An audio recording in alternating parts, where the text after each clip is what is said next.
Hello, and welcome to Ipsodixit, a podcast on legal scholarship. I'm your host, Brian L. Fry, Spears Gilbert Associate Professor of Law at the University of Kentucky College of Law. My guest is Lucy Jewell, Professor of Law and Director of Legal Writing at the University of Tennessee College of Law. We will discuss her article, Does the Reasonable Man Have Obsessive-Compulsive Disorder?, which is published in the Wake Forest Law Review. So welcome to the show, Lucy.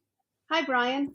I'm so happy to have you on the show because when I saw your article come across my SSRN feed, I was like, I have to read this and I can't wait to talk to her about it because I've always found the Reasonable Man standard both kind of amusing and like weirdly compelling in a funny way. You know, it's like one of the strongest memories I have of, initially going to law school and whatnot.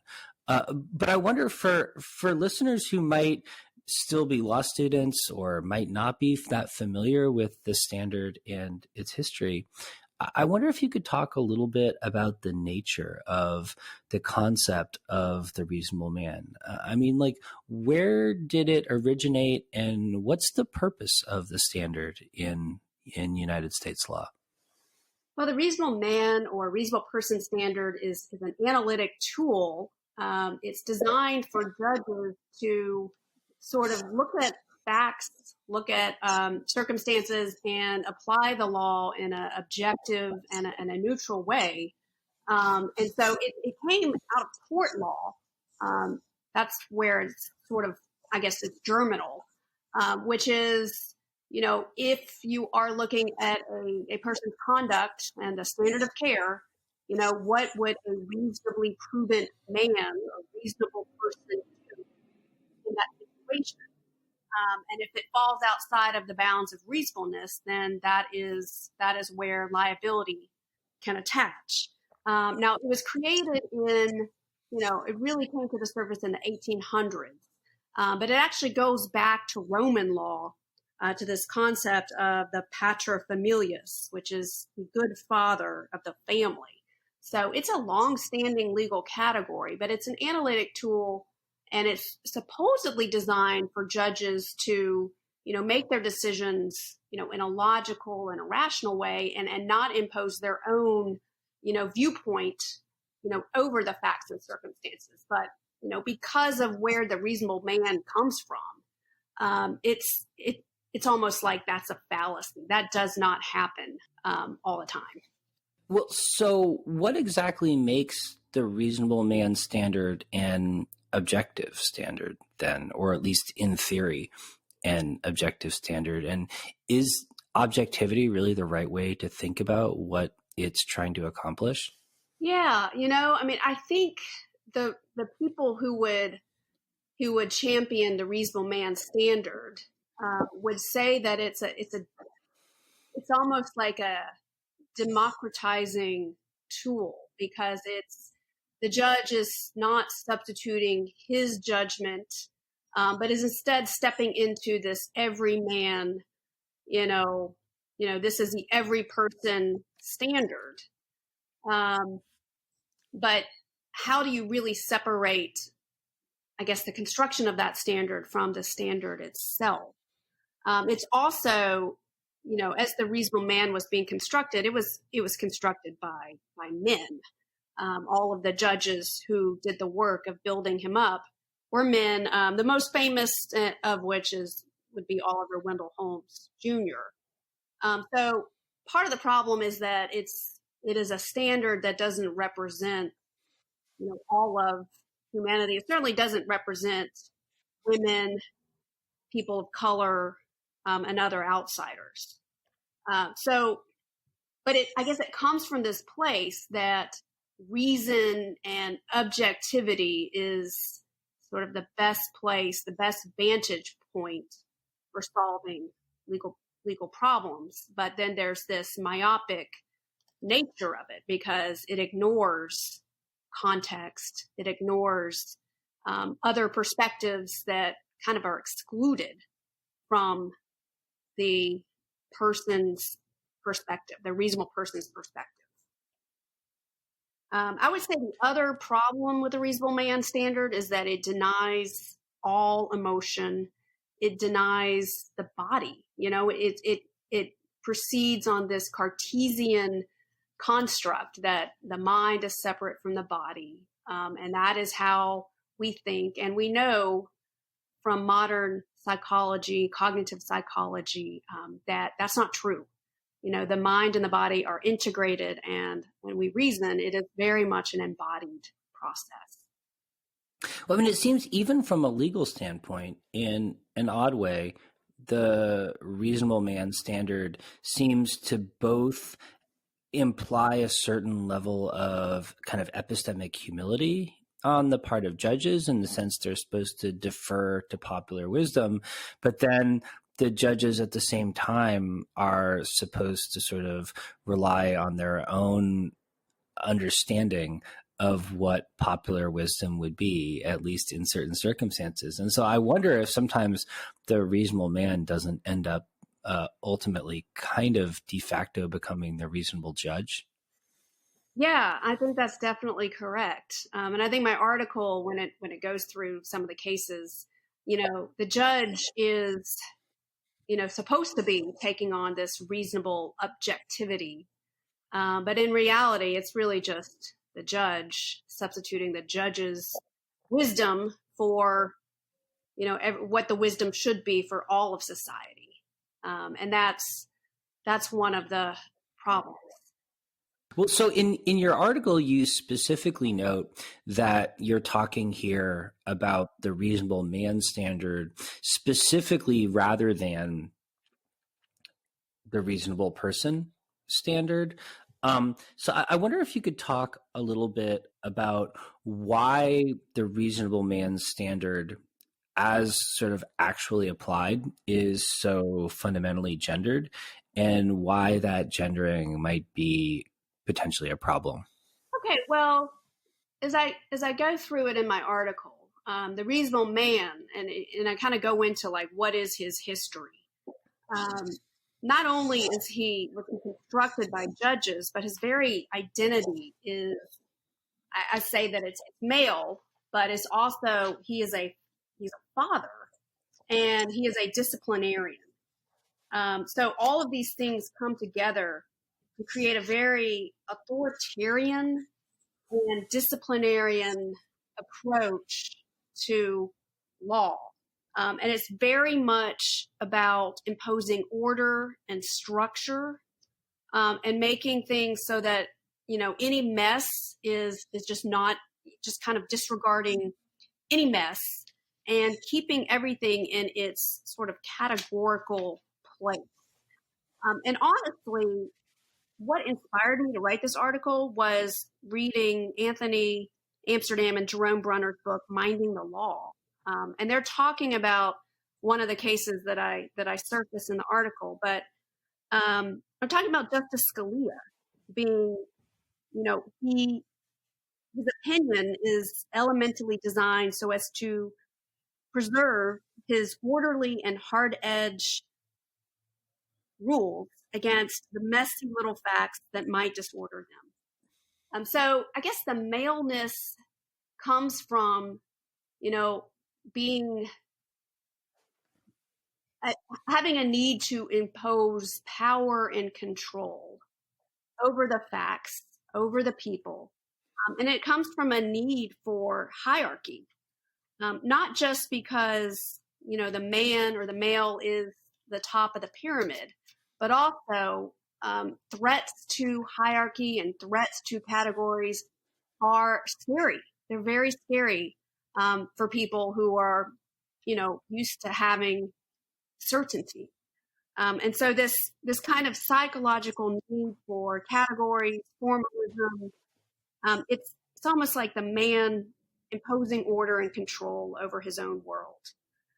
So in a nutshell, I think if it was the reasonable person standard was, less gendered as male, it would be more of a what George Lakoff refers to as, more focused on nurturing, on care and warmth, and that's not what we see in the law, not very often, at least. What struck me that in the paper, you kind of characterized the practical genderedness of the reasonable man standard as actually realized in the law as both ideological, but also pathological. And I wonder if you could talk a little bit about both the ideology of the standard or the concept, and also how that ideology sort of reflects the pathology that you recognize. Sure. So the ideology comes in a lot of ways from the sort of religious and legal history that I trace, and I put into the reasonable man. And I go into the history of law in our country, and I kind of go into the Puritan ethic and the Anglican ethic. And I talk about, how in both those colonial religious and legal cultures, because um, before we had a revolution, it was a theocracy in the colonies. But what I'm talking about in that part of the article is that the law and our culture together is very much based upon sort of this need to impose order on the people, on the body. So I talk a little bit about branding, about public shaming, people who in the colonies were, transgressing boundaries, often were punished in a way that was very visible to society. And there was also a very strong Christian belief in hierarchy, like as hierarchy as a thing that is ordained by God. And so things that would breach this hierarchy would be punished legally, but in a very visual and corporal way. And this kind of cultural legal cycle, created an ideology that made it into our reasonable man standard and made it into our law. So we no longer have such, visceral corporal punishments, but the sort of necessity of hierarchy and the, what happens when you break that hierarchy definitely continued into our law, particularly during slavery, during Jim Crow, and during some of the other cases that came afterwards. Well, so in the article, you provide several different examples of cases that you think sort of, as I took it, sort of reflect in a particularly sort of telling way the kind of pathological ideology of the reasonable man standard as actually realized. I don't think we'll have time to talk about all of them, but I wonder if you could kind of pick out two or three that you think are especially compelling, and talk a little bit about sort of like how you would characterize those decisions in relation to the observations you're making in the paper. Mm-hmm.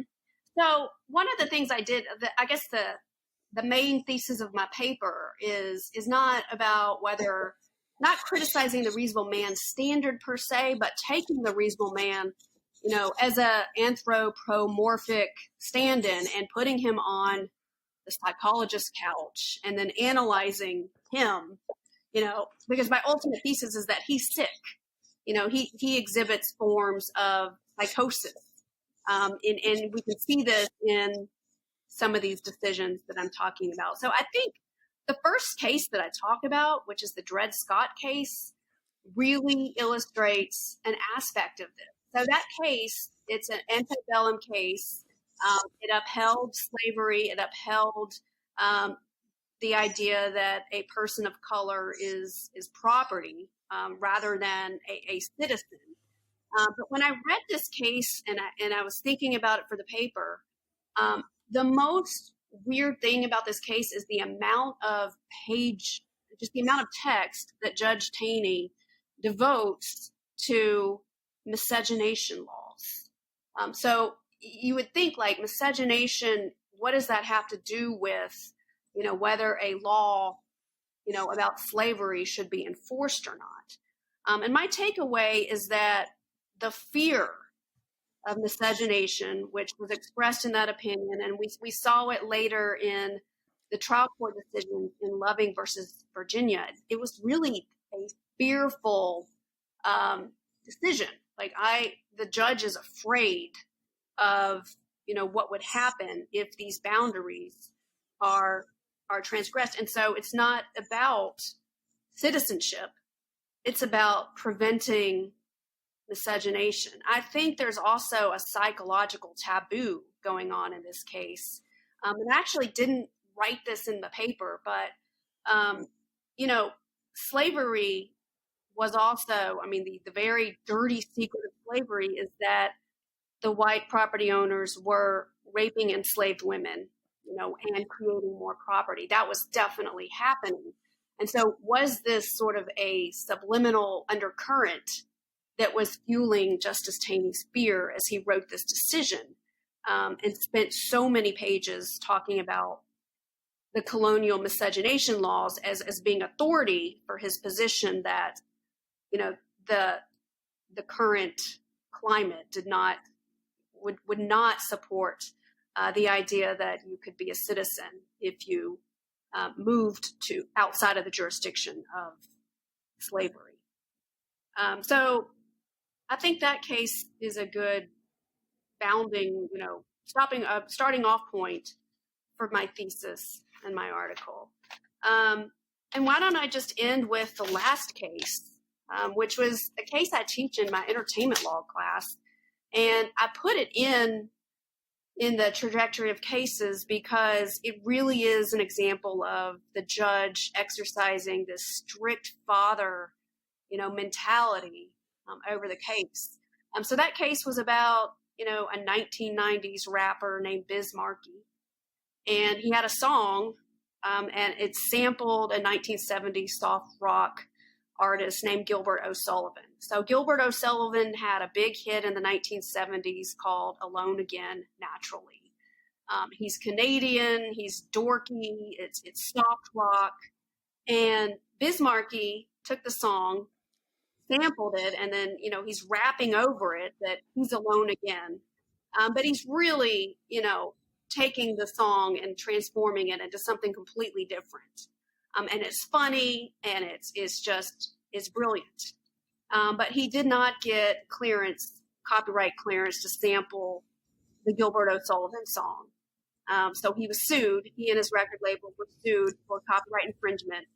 And the judge, it's Judge Kevin Duffy, Southern District of New York, begins the opinion with "Thou shalt not steal."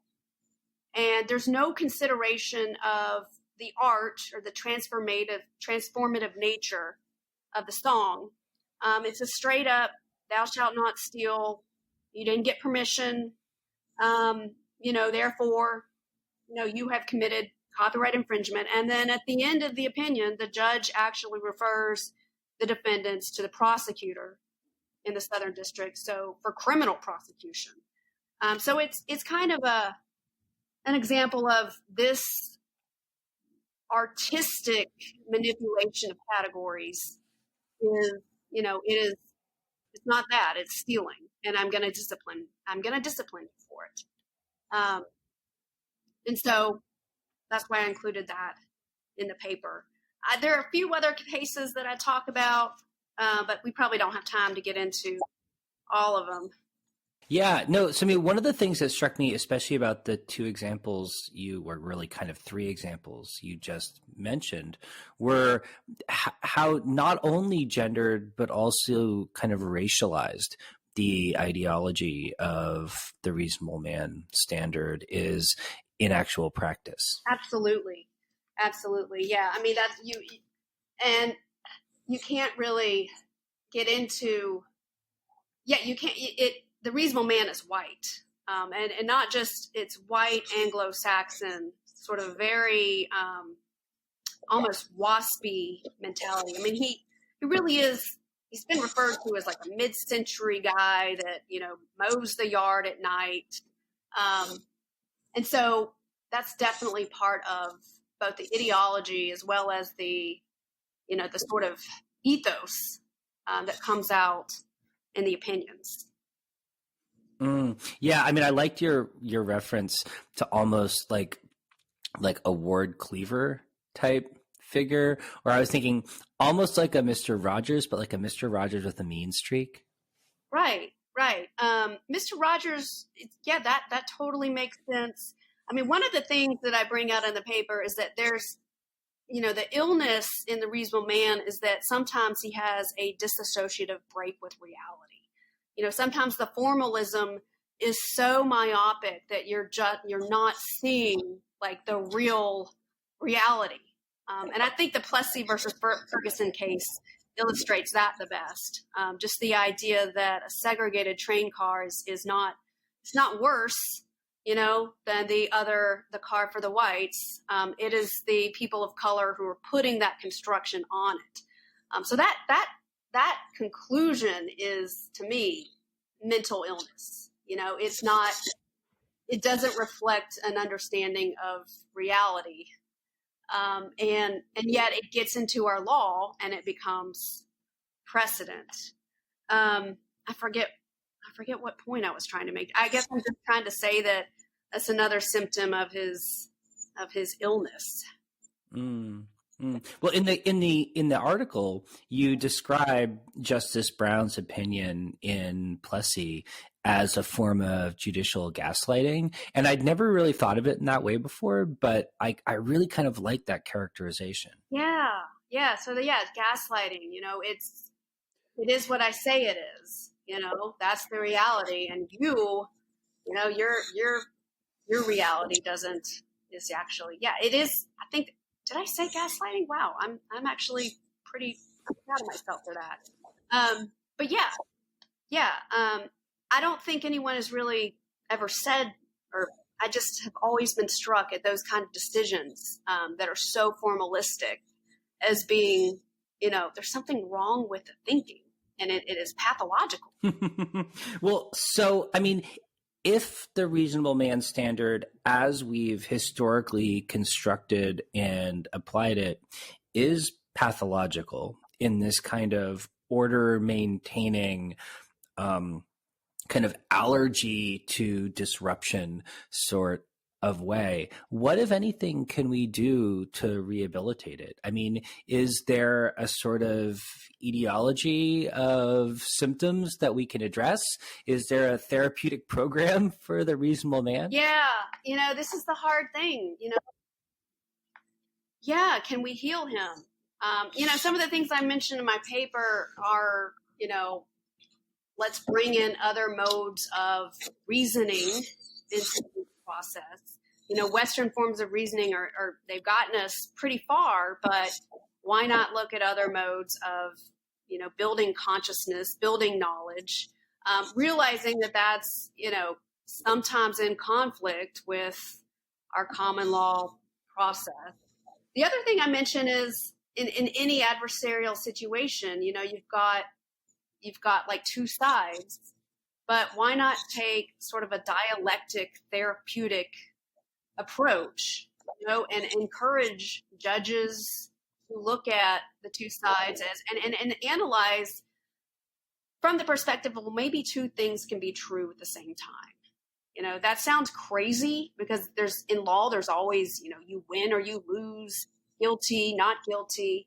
But maybe just hold in your mind the two sides together and say, maybe both of these things can be true at the same time. And then, that will maybe lead to more just outcomes, in that we are reducing instances of bias. We are reducing incidents where what we think is a rational thought process is actually, prejudice in disguise.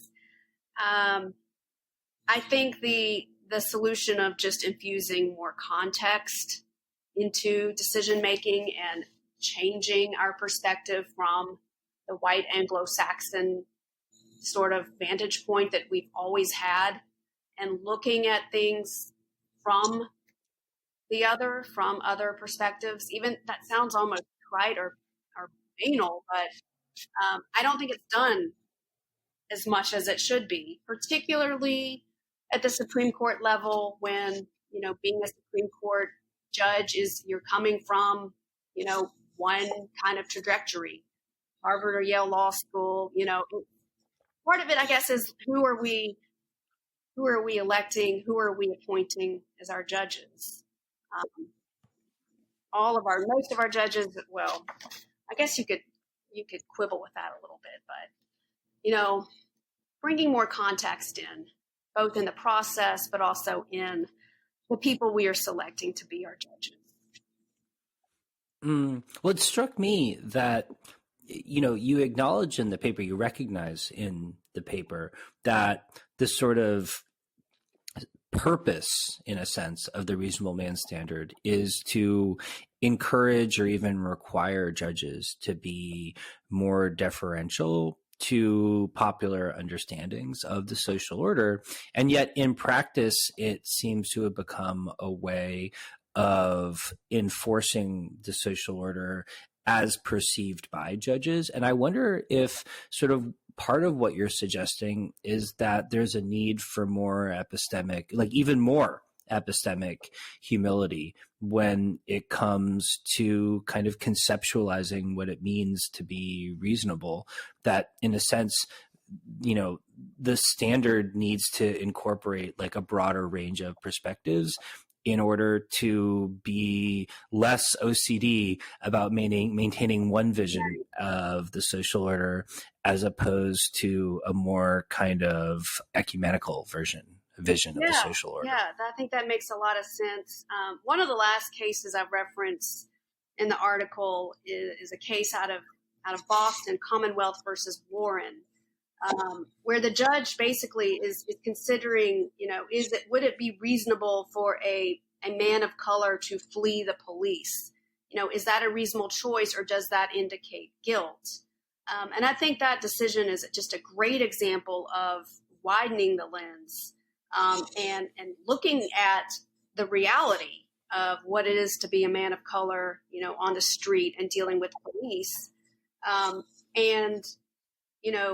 The holding was the judge should, in appropriate cases, consider that men of color run from the police, not because they're guilty, because they have a desire to avoid the recurring indignity of being racially profiled. So I think if we had more decisions like that, that looked beyond, if you run from the police, you're definitely guilty. Like that comes from a very small sort of vantage point, very privileged vantage point. And if we have more cases like Commonwealth versus Warren, that could start us on the path toward healing. And yeah, it's broadening the view to be more ecumenical. I like that concept, ecumenical.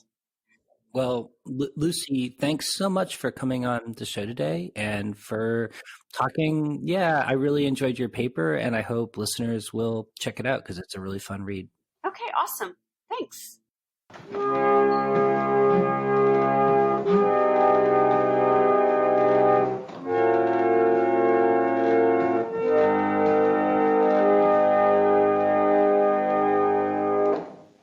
I was on my way to 125th. I saw this death bench, yo, that's my man Cliff. As I flagged him down, he pulled to the side.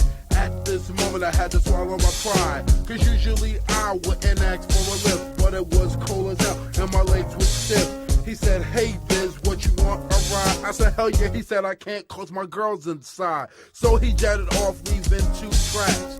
Not at one time did homeboy look back. It took me an hour to get where I was going, and to top it all off, it had to start snowing. My sneakers was old and my coat was thin, but my determination kept me warm within. I had nobody to help me, as you can see.